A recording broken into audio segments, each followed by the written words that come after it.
ಹೇ hi Bengaluru, ನಮಸ್ಕಾರ. This is Suman from doctor AV receiver. So ಇವತ್ತಿನ ವಿಡಿಯೋದಲ್ಲಿ ನಿಮಗೆ ಡೆನಾನ್ ಎವಿ ರಿಸೀವರ್ ಬಗ್ಗೆ ನಾನು ನಿಮಗೆ ವಿವರಣೆ ಕೊಡ್ತಾ ಇದ್ದೀನಿ. ಸೊ ಕೊನೆಯ ವಿಡಿಯೋದಲ್ಲಿ ಅಥವಾ ಲೈಕ್ 2-3 ಕೊನೆಯ ವಿಡಿಯೋದಲ್ಲಿ ನಿಮ್ಗೆ already Denon AV C series 3800 ಅನ್ನುವ ಒಂದು ಮಾಡೆಲ್ ಬಗ್ಗೆ ನಿಮಗೆ ವಿವರಣೆ ಕೊಟ್ಟಿದ್ದೆ. Like there is an difference between AV C series and AV R series ಅಂತ ಹೇಳಿ ಸ್ವಲ್ಪ ವಿವರಣೆ ಕೊಟ್ಟಿದ್ದೆ ನಾನು. ಸೊ ಜೊತೆಗೆ ನಮಗೆ ಸರ್ವಿಸ್ ರಿಸೀವ್ ಆಗಿತ್ತು. ಸೊ ನಾನು ಆಲ್ರೆಡಿ ಸರ್ವಿಸ್ ಮಾಡಿದ್ದೀನಿ. ಲೈಕ್ ಸರ್ವಿಸ್ ಫಸ್ಟ್ ವಿಡಿಯೋ ಯಾರು ನೋಡಿಲ್ಲ, ಈ ವಿಡಿಯೋದಲ್ಲಿ ನೋಡಿ ಹೇಳ್ತಾ ಇದ್ದೀನಿ. ಲೈಕ್ ಅದರಲ್ಲಿ ಸಬ್ವೂಫರ್ 1 ಮಾತ್ರ ವರ್ಕ್ ಆಗ್ತಿರಲ್ಲ. ಇನ್ ಕೇಸ್ ಅದು ನೋಡಿಲ್ಲ ಅಂದರೆ ನಾನು ಪೋಸ್ಟ್ ಮಾಡ್ತೀನಿ. Will try to post that video in this video. Please kindly do watch that thing, then only will get to know in this video thing and all.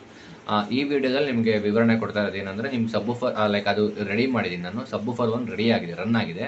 So issue ಏನಿತ್ತು ಅಂದರೆ, ನಿಮ್ಗೆ ಅದರಲ್ಲಿ ಏನಿತ್ತು ಫಾಲ್ಟ್ ಅಂತಂದರೆ, customer ನಿಮ್ಗೆ ಗೊತ್ತಿರೋ ಹಾಗೆ ನಾನು ಹೇಳಿರ್ತೀನಿ ಅನ್ಸುತ್ತೆ, ಕಸ್ಟಮರ್ ಬಂದು ಲೋಕಲ್ ಸಬ್ವೂಫರ್ ಯೂಸ್ ಮಾಡಿದ್ದಾರೆ.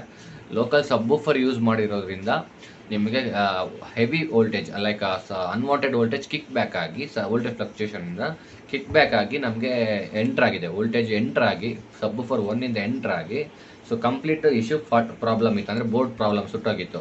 ಸೊ ನಮ್ಮಿಲ್ಲಿ ಲಕ್ ಏನಂತಂದರೆ DSP ಎಫೆಕ್ಟ್ ಆಗಿಲ್ಲ. ಇನ್ ಕೇಸ್ ಏನಾದ್ರು DSPಗೆ ಎಫೆಕ್ಟ್ ಆಗಿತ್ತು ಅಂದರೆ, ಸೊ ನಾವು ಈ ಸಿಸ್ಟಮ್ನ ಬಿಸಾಕಬೇಕಿತ್ತು. ಇಲ್ಲ ಅಂದರೆ HDMI ಬೋರ್ಡೇ ಚೇಂಜ್ ಮಾಡಬೇಕಿತ್ತು. ಯಾಕಂದರೆ ಈ ಸೀರೀಸು ಫ್ಲಾಗ್ಶಿಪ್ ಸೀರೀಸ್, ಅಂದರೆ ಲೈಕ್ DSP ಎಲ್ಲ ಫ್ಲಾಗ್ಶಿಪ್ ಸೀರೀಸ್ ಇದೆ. ಇಲ್ಲಿಂದ ಸ್ಟಾರ್ಟ್ ಇದರಿಂದ ಸ್ಟಾರ್ಟ್ ಆಗ್ಬೋದು, ಮೇ ಬಿ ಇಲ್ಲಿ ತುಂಬ ಇದರಲ್ಲಿದೆ ಆಲ್ರೆಡಿ. ಸೊ ಹಾಗಾಗಿ ನಮ್ಮ ಲಕ್ಕಿಲಿ ನಮ್ಗೆ ಅದರಲ್ಲೂ ಅಂದರೆ ಫಾಲ್ಟ್ ಆಗಿತ್ತು. ಸೊ ಈಗ ಆಲ್ರೆಡಿ ಎಲ್ಲ ರಿಸ್ಟೋರೇಷನ್ ಆಗಿದೆ. ನನ್ನ ಕಸ್ಟಮರ್ಗೆ 3 ಆಪ್ಷನ್ಸ್ ಕೊಟ್ಟಿದೆ. One is go for a new system, like a knew that board, and one is for a replacement, and another thing is like a same board repair. So customer chosen the same board repair with minimal charges only. So that's the thing. So ಈಗ ಎಲ್ಲ ready ಆಗಿದೆ. ನಾನು ಇವಾಗ ನಿಮಗೆ next like ಇವಾಗ ನಿಮಗೆ ತೋರಿಸ್ತೀನಿ. So ನಾನು ತೋರಿಸ್ತೀನಿ ಈಗ. ಸೊ ಈಗ ನಾನು ಇಲ್ಲಿ ಜಸ್ಟ್ ಸೆಟಪ್ ಮಾಡಿದ್ದೀನಿ, ಜಸ್ಟ್ ಫಾರ್ ನಿಮಗೆ ತೋರಿಸೋದಕ್ಕೋಸ್ಕರ. ಸೊ ಇದು 3800 ಸೀರೀಸು ನಿಮ್ಗೆ ಗೊತ್ತಿರುತ್ತೆ. ಇದು ಬಂದು ಇವಾಗ ಸಬ್ವೂಫರ್ ಅಂತ ಕನ್ಸಿಡರ್ ಮಾಡ್ಕೊಳ್ಳಿ. ಸೊ ಇದು ಸಬ್ವೂಫರ್ ತರ ನಾನು ಇವಾಗ ಆಂಪ್ಲಿಫೈರ್ ಯೂಸ್ ಮಾಡ್ತೇನೆ. ಇದು stand alone like stand mode 2 Marshall brand. ಈಗ ನಾನು ಇದನ್ನು RCA ಕನೆಕ್ಟ್ ಮಾಡಿದ್ದೀನಿ. ಇಲ್ಲಿ ಸಬ್ವೂಫರ್ 1 ಪ್ರಿಯೋಡ್ ತಗೊಂಡಿದ್ದೀನಿ. ಸೊ ಇಲ್ಲಿ ಜಸ್ಟ್ ಟೆಸ್ಟ್ ಆನ್ ಮಾಡಿದ್ದೀನಿ. ನಿಮ್ಗೆ ಅಲ್ಲಿ ಡಿಸ್ಪ್ಲೇ ನೋಡ್ಬೋದು. ಸೊ ಡಿಸ್ಪ್ಲೇಲಿ ನಿಮಗೆ ನಾನು ಟೆಸ್ಟ್ ಆನ್ ಓಪನ್ ಮಾಡ್ತಾ ಇದ್ದೀನಿ. ಟೆಸ್ಟ್ ಆನ್ ಅಲ್ಲಿ ಓಕೆ, ಈಗ ಸಬ್ವೂಫರ್ 1 ಆನ್ ಮಾಡಿ ನೋಡಿ.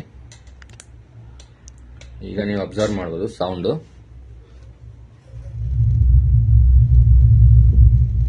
ಕೇಳಿಸಿದೆಯಲ್ವಾ?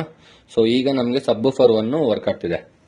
ಸೊ ಇದು ನಮಗೆ ಇಂಪಾರ್ಟೆಂಟ್ ಇತ್ತು. ಏನು ಇಶ್ಯೂ ಇದ್ದಿದ್ದು ಇದರಲ್ಲಿ ಏನಕ್ಕೋಸ್ಕರ ಅಂದ್ರೆ, ನಮಗೆ ಡೈರೆಕ್ಟ್ ಕ್ಯಾಲಿಬ್ರೇಷನ್ ಆಗಲಿ, ನಾರ್ಮಲ್ ಕ್ಯಾಲಿಬ್ರೇಷನ್, ಆಡಿಸಿ ಕ್ಯಾಲಿಬ್ರೇಷನ್ ಅಲ್ಲಿ ಪ್ರೋಸೆಸ್ ಮುಂದೆ ಹೋಗ್ತಾ ಇರಲಿಲ್ಲ, ಕಂಟಿನ್ಯೂ ಆಗ್ತಾ ಇರಲಿಲ್ಲ, ಕ್ಲೋಸ್ ಆಗ್ತಾ ಇರಲಿಲ್ಲ, ಲೈಕ್ ಎರರ್ ಕೋಡ್ ಇರ್ತಾ ಇತ್ತು. ಸೊ ಈಗ ನಮಗೆ ರನ್ ಆಗ್ತಿದೆ. ಸೊ ನಾನು ಇಲ್ಲಿ ಇವಾಗ ನಿಮಗೆ ಸಬ್ವೂಫರ್ 1 ಕನೆಕ್ಟ್ ಮಾಡಿ ನೋಡಿ, ಗಮನ ಕೊಡಿ. ಸಬ್ವೂಫರ್ 1 ಇಲ್ಲೂ ಕೂಡ ನಾನು ಇನ್ಪುಟ್ ಲೈಕ್ ಅದರ input like I have given for this as an input. So this is what the issue in the like this is what we have rectified, the X3800H. So issue has been solved. So thank you everyone. Same as like this, if anyone requires any premium service and installation, calibration, any guidance related to home theaters, professional premium theaters, so kindly do contact us, Dr. Evi Receiver. We are located in Lanka Chikkabamma. Thank you and all. Bye bye. Keep likes and subscribe our YouTube channel for more videos related to this and all. Kindly support us. Thank you. Bye bye. Ellarigu namaskara.